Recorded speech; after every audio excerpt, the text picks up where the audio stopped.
Hey y'all, it's Jo.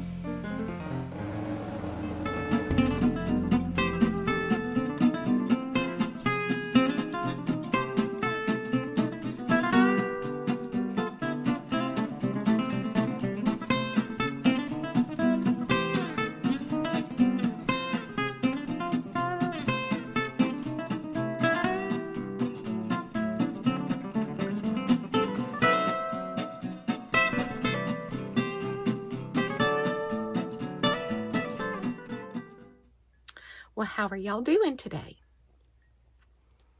It's a Saturday evening-ish, afternoon-ish, evening-ish. I'm having a nice cup of coffee, trying to stay awake.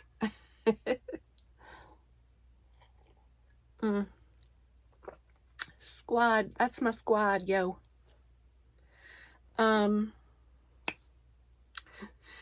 So, yes, I did. Last time, my last video, I showed y'all I was working on Brianna Kay's Festive Wheat Stitch stockings. Let me find it. And I showed you this one that I completed. And then I showed you a few more that I started. So I just love this. It's so awesome. I love it. So I showed you one that I started with, like this was the first one I started on. And as you probably guessed, no, I did not pick it back up. And, but isn't that gorgeous? You can really see those stitch definition really well on this yarn. Oh, it's gorgeous.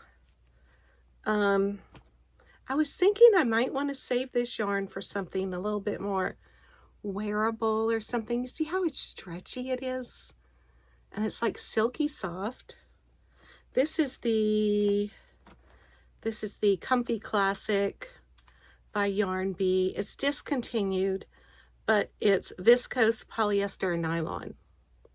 So you can imagine how silky and soft and stretchy it is. And that it is. Only problem is, well, for here, for it's kind of thick for a wearable. It's a 4. And that's kind of thick. Too thick of a yarn to make a wearable, you know, down here. But maybe I could do just like a cardigan or something, you know, on those colder days, and put on my little red cardigan, just like Mr. Rogers. Yeah. Maybe that's what I'll do, if I have enough of it. Anyway, why did okay. Anyway, so this was made out of the Hobby Lobby. I love this yarn, and I have, let me grab these. I was making them out of these 3 colors. This one is linen, which y'all saw that one. Now I have one made out of aubergine and forest. So I have a linen, an aubergine, and a forest, and these are the other 2. Aren't they just so awesome? Now I think I might do what she said, was to get like a trace it on like a piece of cardboard, you know, because you want the foot part to kind of bend like that. And you can insert like if you want to hang it up on your mantle, you know, to get it to hang right, you know, where you see it like this. So I just might do that, but who knows? But it's just absolutely gorgeous. I love, love, love this pattern. And this is the aubergine, which is a nice, dark, rich red. I mean, it's just absolutely gorgeous. Gorgeous. What is that?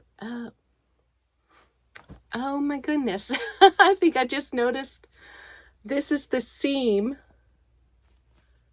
And I'm like, where are my ridges? Because you want to know why? It's inside out. I turned it inside out. Oh, and I didn't sew in the ends. Oh, well, I'm going to have to work on that one a little bit more, aren't I? Yeah, so that one's gorgeous. Okay, so I also went to the store and I picked up some of this Petite Pearl by Loops and Threads, Petite Pearl. It's like it's like a size 4 blanket yarn. And I was using a 6mm hook with it. Now these also I use 6mm hook because this was, I think I picked up a 4, oh, I'll have to look at my video. I forgot what size hook I was using with this one. Was it a 4.5? And the stitches are like really tight and dense. And I'm like, I don't think you need to use that small of a hook. So I decided to pick up the 6mm and just try my regular old worsted weight acrylic, you know. And it came out just fine. So then I started making one out of this, and I was like, it just seemed a little loosey-goosey, you know, like I needed to go down a hook size. But then the more I kept thinking about it, I'm like, no, it'll probably work out once I get the whole thing made. Gotta get rid of this notification. There we go. Ooh, I shook it. But I set it down, and then I picked up, let me take this. I picked up my 5mm, and I had to take that off of the Yarn Genie. I picked up my 5mm, and I started making one with that. And I was like, that's really coming out nice with the 5mm. As opposed to the 6mm just seemed a little loosey-goosey. But it was also getting to be a little finicky for me. And I was like, why am I going to struggle trying to make this with a 5mm hook when the 6mm hook is going to be just fine, and it's just a crochet Christmas stocking, so what does it matter? So I finished it off. I didn't sew in the ends. I'm going to tuck them in here with the 6mm hook, and I think it worked out just fine. Now this stocking, I might have to redo this heel. This one, I ended up buying the pattern instead of just following the tutorial because I wanted to make the small version. But the small version isn't that much smaller than the large. You know, she's got small and large. And so I decided, of course, to not follow directions because that's what I do. So I made it a little bit smaller than her small version.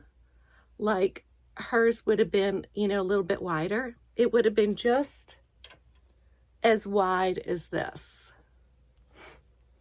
And so, you know, like her small version was the same width. And I didn't want that. I wanted it to be smaller in width, smaller in height. So I made it a little smaller in width, and I followed her directions for her height, small.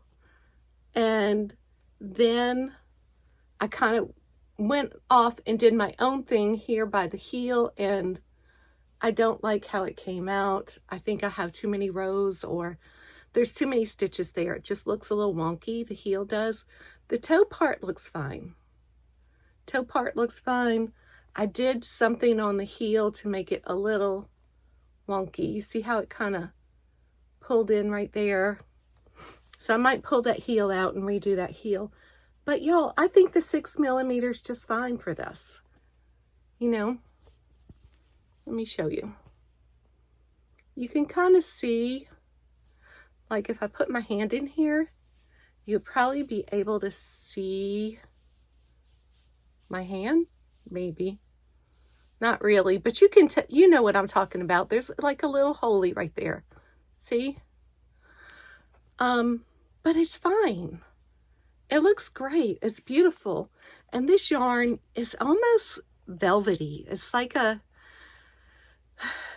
velvety small blanket yarn. So it's more like, I think it's more like velvet. I'm a little, it's a pretty, you know, it's a pretty color. It's like a dark reddish color. Not reddish, it is red. What does it say the color is? Color. Where's the color? Rhubarb. Rhubarb. So it's kind of like a darkish, muted kind of red color, right? But it's not, I guess I wanted something with a little bit more sheen or sparkle or something, you know, but anyway, I still think it's beautiful just the way it is. So this one's going to get frogged, and I'll just make another one in the 6 milli. So let me set this down.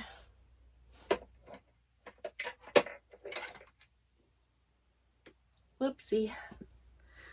Okay. So yeah. So that's what I have to show y'all. The forest, the linen, and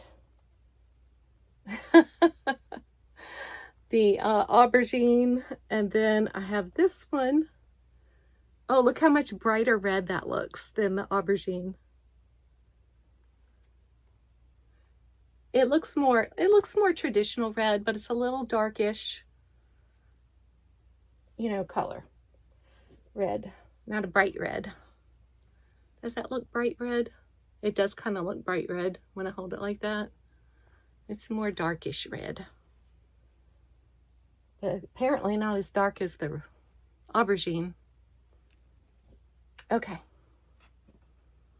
So anyway, all that just to say,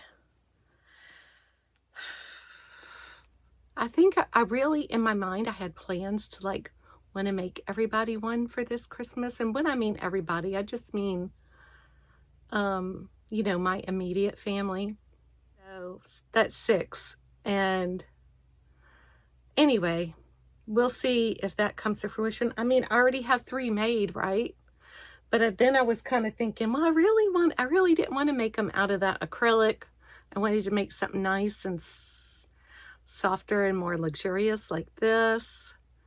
So now I'm just at a standstill as to what to do. And before you know it, Christmas will be here. And anyway, I'm going to check with them and see if maybe they might want one just for their house.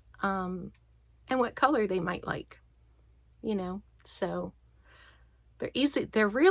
It was really a lot easier to make with the acrylic yarn.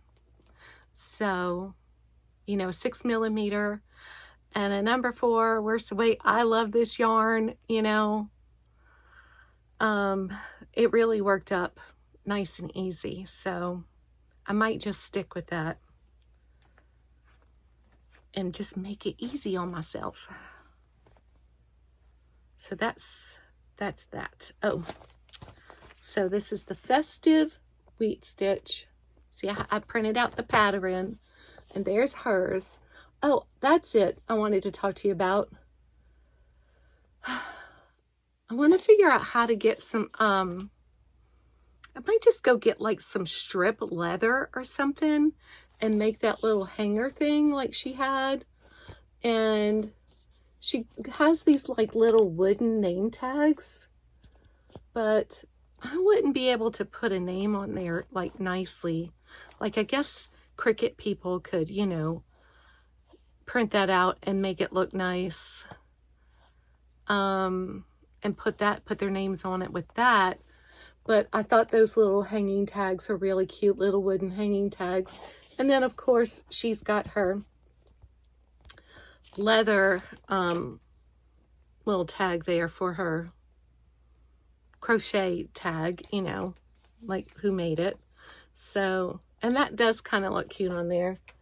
Although I think they look just fine plain, but I do need to put some kind of hanger on there at least to hang them up, right? Some kind of little loop-de-loop. Even if I just crochet one, I could just do that. So that's another project for another day. Okay, so y'all, I have been I've been going to a Bible study class on Tuesday nights, and I'm loving it. So it got me to thinking, got my Bible right here. It got me to thinking that I wanted to make one of those little crochet cross bookmarks, right? Y'all know what I'm talking about. So I know you've seen them. So I'm looking online and I'm looking at pictures, and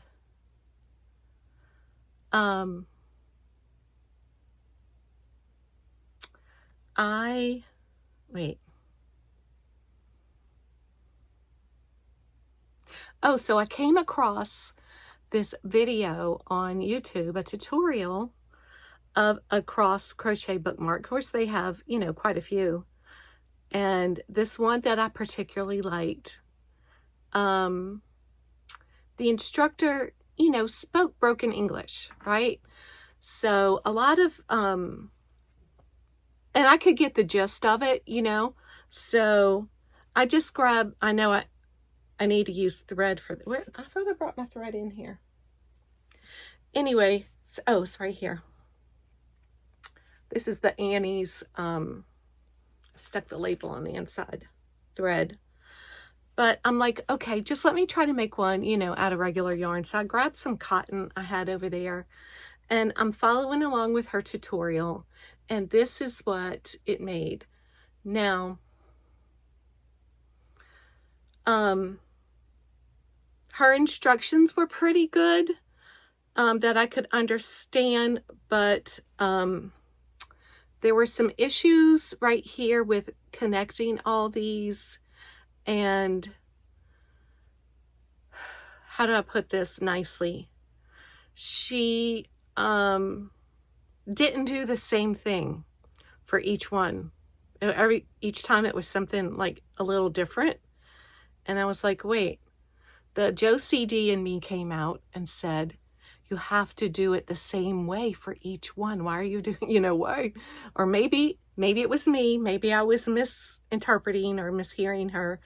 But I was like, something's not right here. It's a little, even though you can't really tell that something is different, I can look at it and go, wait, what is this? You know, I see a little something different there. And anyway, so I just kept going, and then she did like this little border, like this little scallopy looking border, and the way she was explaining it and doing it wasn't like, it was just more what, I don't know, willy-nilly, I don't know. It wasn't methodical. It wasn't like this is the way you do it. You do this in this stitch and this stitch. Yeah, I don't know. Anyway, so I decided to do my own little border, and it's very similar to what she did, but I made it make sense. Okay, you know what I mean? Like for each space, I did single crochet, chain 2, single crochet in each space. And hers were just like all random, all over the place. You know, they weren't like, this is the space. Now you do single crochet, chain 2, single crochet. You know, anyway, all that to say that this is the nightmare with this project is 10 ends to weave in. There would actually be 12 ends when you add on the little string part like that, you know, to hang out the book. But yeah, so that's frustrating. So I came up with, using what I learned from her, I came up with making it my way and making it make sense. And so I made this one. And I eliminated 2 of the ends. I was able to eliminate 2 of the ends. Oh, I just spit. So then it was only 8 ends to weave in. And then I was thinking, well, it's a little, I don't know if this is a little too big to put as a bookmark. So I made a smaller version. Where are they? So I made, oh, here's 2 more smaller versions. And, you know, as opposed to this size. So basically I just cut 1 row off of each end, 2 off of the big one, 1 off of the 3 smaller ones. And I made the smaller size, which I kind of like a little better. And so then I made, what did I do? I made more. So I have all the, so I had all these made, and then I started weaving in ends. And I think it took me longer to weave in those 10 or 8 ends, and it'll be 2 more once I add on the little tail, but than it did to make it, y'all. It took longer to weave in the ends than to make it. And I was like, this is redonkulous. This is redonkulous. So then I grabbed my yarn, and I'm like, I just grabbed some worsted weight that I had sitting on the table next to me. And I'm like, I'm going to try to figure out how to make a cross, only having the 2 ends, right? And not connecting and reconnecting to do each piece, right? So this was my prototype. This is what I was kind of coming up with, was something like this. And it's pretty, but I do kind of like this a little better, but this is still pretty. So I was like, how can I make it more defined, bring it in, you know, bring it in here and not be so big, wide in the middle with points, right?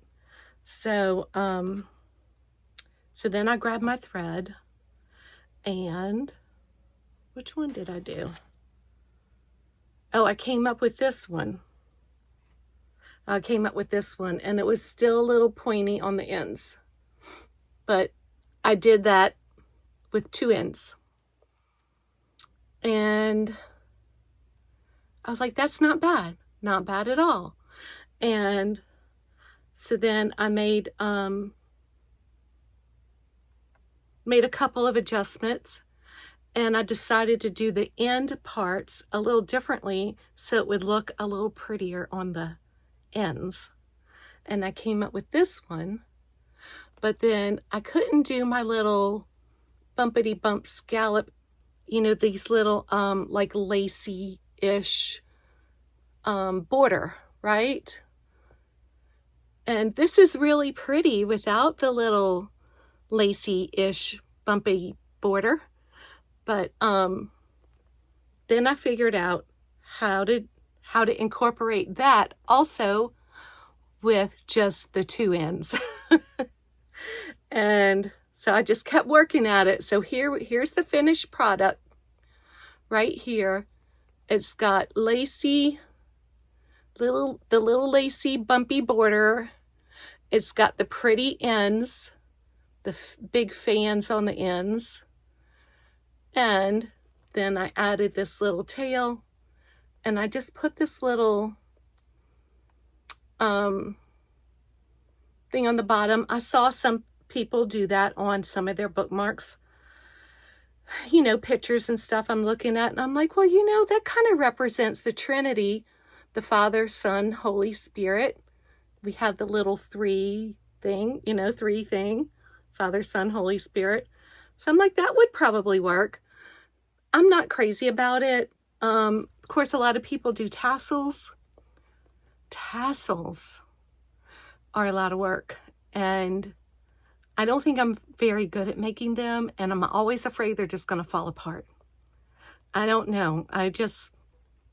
I would hate for that to happen, like to give this to somebody and then the tassel just like, pff. You know how if you pull one piece of the yarn out or two, then it gets all loosey-goosey and then it's just, pff.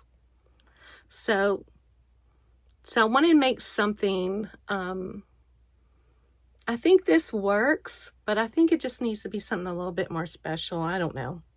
Maybe a flower, a heart, just something a little bit more special. So this is where I'm at with it now. So this is done, and the cross is done with just the beginning and the end to weave in. Two to weave in. And then of course you have to add this, so you have one end, you know, you have your beginning and your end on the little tail. Now I've also, what do y'all think about putting this on the top? Now, bear with me here. I'll grab my book here. So if we open this up and we put the bookmark in, right, like that, and this hangs out the bottom like that. Now, that's how you would know where the bookmark is, right? You grab that, and then you can open to that page, right? Now, some of them have where it comes off the top of the cross. It's a little awkward here. And then, you know, it hangs out the top, which that's pretty too. Of course, you wouldn't want to put your cross in upside down like I have it right now. Lord forgive me, just to show y'all. So I'm thinking that I might make it, I don't know which way to make it. What do y'all think? Tell me. Tell me what you think about that. Should this part go on the bottom or the top? Some people think that you could make a longer one that would go the whole length of the page, like this part. This part goes in the page, right? And then your cross can hang over, you know, the top of your Bible. Your cross could hang on the outside. Of course, you would have to put the little string thing on the top. So your cross would hang like this on the outside of the Bible. But I don't know about that either, because I think that would just keep getting in the way. This big part hanging on the outside. Anyway, that's where I'm at with that. So of course, along with all the other things I want to do a tutorial on this to show people how to make one without 12 ends to weave in. So, yeah, so I have plans to make a bunch more of these, to stick in my Christmas cards and whatnot, you know, give to friends and relatives and stuff, classmates, whatever. So that's where I'm at with that. Now, I'm not going to trash these, of course. I'm going to sew in all these ends on these. But for now on, I'm making this. I'm making this one. Is that the front or the back? I'm making this one. And I could even just make this one, which I think this one is pretty and elegant with the little straight edge and I think this one's pretty too. This one takes just an extra step to do that border. And this one is without that border. Is with just straight single crochet border, not bumpy lacy border. Anyway, that's where I'm at with that. let me know if you have any ideas as to how I can improve on these, or what you might like to have the page marker coming off the top of the cross or the bottom of the cross, because I'm interested to know what y'all think about that. Yeah, so I've been doing a lot of this with my coffee in the morning. But I really need to get back to the stockings if I want to have some to put up, you know, for Christmas decorating, because like Thanksgiving's right around the corner, and then, you know, then it's full-blown Christmas, y'all. So the other day I was watching Jennifer over at Cinnamon Stitches, and she was showing she showed the whole thing, the Woobles advent calendar, and I thought it was so awesome. I just love those kind of things. I have 2 or 3 Crochet Society advent calendars, and I have something up there from Hobby Lobby. Anyway, 12 Days of Stitchmas. I'm looking on top of my shelf over here where I have them. But I'm not really, well, I can't say, I'm not really a big fan of woobles or any of those other new amigurumi kits that come out that have become so popular now. I do love the little kit boxes that are fandom related. You know, there's like Mr. Rogers, there's Marvel, there's, oh, I got a bunch of them, Winnie the Pooh, Nightmare Before Christmas, you know, things like that. The Office. Anyway, who is that? Oh, of course, Snoopy. I got the Peanuts gang and Jurassic Park. Anyway, I got a bunch of those kind of crochet kits that basically, what's so great about them are the books, are the patterns, right? Not necessarily the yarn or the hook, or, you know, it's the patterns. So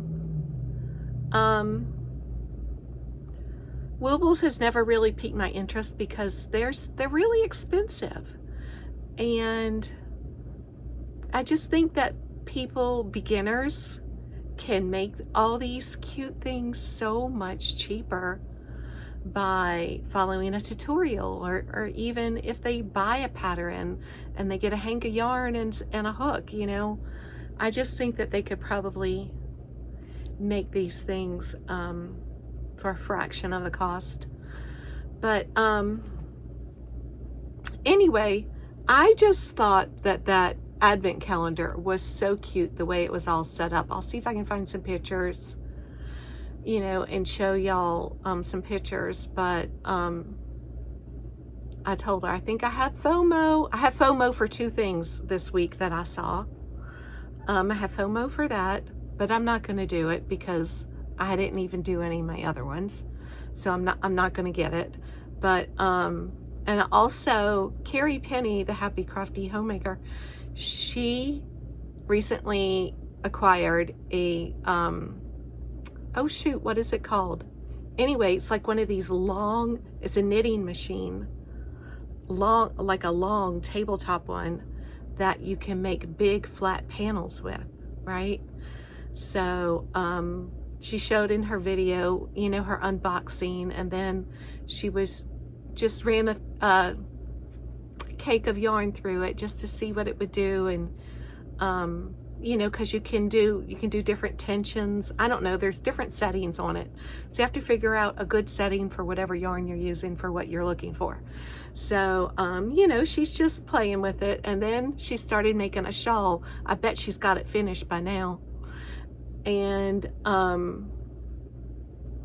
it's so neat. It really piqued my interest. I'm like, ooh, maybe one day I would try that. I would try one of those. But because that would help eat up a bunch of this yarn I have, you know. Could easily make big projects and use up a lot of yarn. But anyway, I'm enjoying what I'm doing for now. I'm just like, go with the flow, Joe. That's what I am. Whatever my brain can let me concentrate on and get excited about, that's what I do. And I think that's why I just keep switching to different things. Or I switch to something I really like it and I make like 10 of them, you know. But then it's like, my intention is to make, you know, like a few dozen of these to hand out for Christmas. And, you know, I really want to make, you know, bunches of these stockings too. So I don't know, we'll see. But I'll link their videos down below in case y'all want to go check those out. And yeah, I guess that's it. So, oh, I have this sitting on my desk. Do y'all have an Aldi's near you? Do you? Do you like to go down the Aldi's aisle of shame like I do? I love an Aldi's aisle of shame. And for those of you that don't know, in Aldi's, I'm sure you've heard of Aldi's. If you don't have one near you, you've probably heard of one. They have this aisle down the middle of their store, and it's affectionately referred to as the aisle of shame because it is full of all kinds of things that they get in that are just, what they get in is what they get in, and when it's gone kind of stuff. And it could be anything from exercise equipment to pots and pans to gardening supplies. It could be decorations, it could be household, any kind of household item. It could be, you know, of course now they have a lot of Christmas stuff, right? When the past 2 years, the first year they got these in my Aldi's anyway, I tried them out and they were so good. And this is what they are. Soft gingerbread. Now there's 6 cookies in here, and 3 are chocolate covered and 3 are just like glazed over, which those are my favorite. The chocolate's good too, don't get me wrong. I like chocolate, like, you know, that once a month thing. But I much prefer the iced over ones. And these are so good. The next year when they came back, which was last year at my store, I bought, in December, I bought like 20 packs of them, and I stored them away. I squirreled them away, y'all. I hoarded them, and I just nibbled on them all throughout the year. Well, they didn't last all year because I wasn't the only one eating them, and I was giving them to my son who really loves them too. And, but like it's about 2 months ago I ate my last one, and I was like, oh man, now I gotta wait till Christmas again. Well, they're back, and so yes, I done bought I think I bought a dozen. No, I think I bought more than a dozen. But I give them out to like friends and family that come over, or bring them to, you know, to my son who loves them, because we love gingerbread. I love anything, like carrot cake is my favorite cake. I love spice, like cinnamon and ginger and nutmeg and cloves. You know, that's my favorite like flavor for like desserts. And anyway, so I was so excited to get those. So if y'all have an Aldi's near you, go check out the gingerbread. I think this is only $3 for this pack, so they're not expensive. Because if you like gingerbread, you will love these. They are soft and moist and delicious. Okay. Oh, that was a nice little rant about gingerbread, just because they're sitting in here, because I'm fixing to tear open a pack. Okay. All right. What number are we on? 137? No, 138. Well, thanks y'all for sticking around for Joe's Web number 138, and be blessed and I'll see you next time.